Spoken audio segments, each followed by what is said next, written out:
fact that this is the Murray and Clark Cemetery. It has, in addition to that, Hanahans and Baileys and others. Buildings over here in the Iron Gate.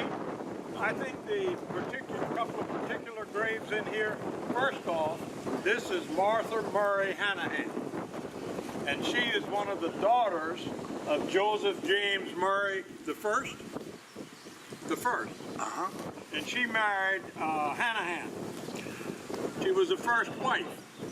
She lived to be 27 years and 25 days, or 23 days. Had 4 children.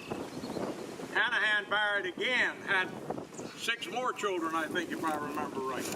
So it ended up being a big family. But this is the grave that we particularly wanted to point out. And she died in 1830. Just about the time Cypress Tree's house was built. A couple of other things significant about this. Betty's husband, Jerry Bryan's grave, is right back behind Michael. And my grandparents, Calhoun's, Mabel Wilson and Sterling Calhoun, are buried over there. And C.C. Posey, who was their daughter, is buried there, who was Mama's sister. A couple of other things. There was a black cemetery that went in connection with this cemetery. Most of the old plantations had 2 cemeteries, a white cemetery and a black cemetery. The black cemetery was right down here at the end of these plastic rows before you get to the corn. Right in that corner was the black cemetery. The other thing that's significant about this site, about 100 yards out in that field, was where the original Cypress Tree's house was. So when this house up here was built in 1830, this house was abandoned in one way. I don't know whether it burned. I think it got torn down. There used timbers in the Cypress Tree's house. We had a historical architect go through it. He said a number of the doors in it, particularly some of the smaller non-standard doors, preceded that house. So they may have been moved out of this house or whatever. Timber was hard to come by because most of it at that stage was hand cut. Some of it was beginning to be cut with water wheels and steam engines, but it was hard to come by, so it was common to reuse the timber. The old road into the place, into this original house, comes right through where those trees dip back. The old causeway is still there.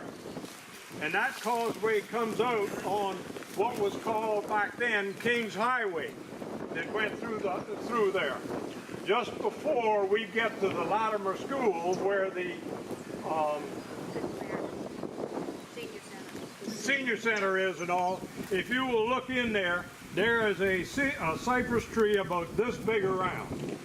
And I'm satisfied this place was called Cypress Trees because you turned off at the big cypress tree, and then as you come on to this place, you pass another stand of cypress trees. So I think that's where it got its name.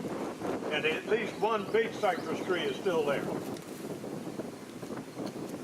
What else? I wanted to add a comment on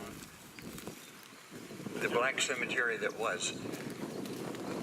We assume that black people were buried there during slavery time and after slavery time. The descendants of some of those Cypress Tree slaves continued to live here and use that until the black churches were set up that began to have their religious cemeteries. So those were people who lived here possibly over 200 years. Yep. There was originally, when the big house was out here, there was what they called a street, which was the line of slave cabins, but kind of between the big house and the cemetery. And then when the house moved up there, the street moved up there, Janie's Point area where Betty is, between Betty's house and our house on this side, on Betty's side of the little causeway. And Betty and I remember when there were several little houses still in there that presumably were slave cabins that then were occupied by freedmen.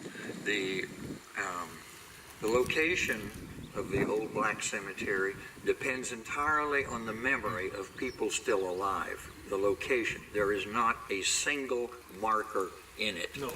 There is no natural stone anywhere on Edisto Island that people could carry and put where their mother or father was buried. And they were too poor to pay for stones, so there's not a single marker there. That ditch that main canal comes down, makes a jog, and then goes on that way. And it's right in the corner where the jog of that ditch is, which is where the cemetery is. The other thing that I didn't read to you is the epitaph, if you like, that's on Martha Murray Hanahan's grave. And it says, mild and gentle in disposition, blameless in deportment, and free from bitter and uncharitable thoughts. She had no enemies and many friends. As a wife and mother, exemplary and above all, she was one who remembered her Creator in the days of her youth, who made a good profession of Jesus Christ, who in all her religious duties appeared to be devout, sincere, and upright. 27 years 27 years old, mother of 4. And the sister of William Meggett Murray, whom we saw yesterday morning at the Presbyterian Cemetery. Okay, That's all. all right. Next up, we're going to Governor's Bluff. Governor's Bluff. Yes. Go wherever. Okay, Yeah. we'll go to Governor's Bluff.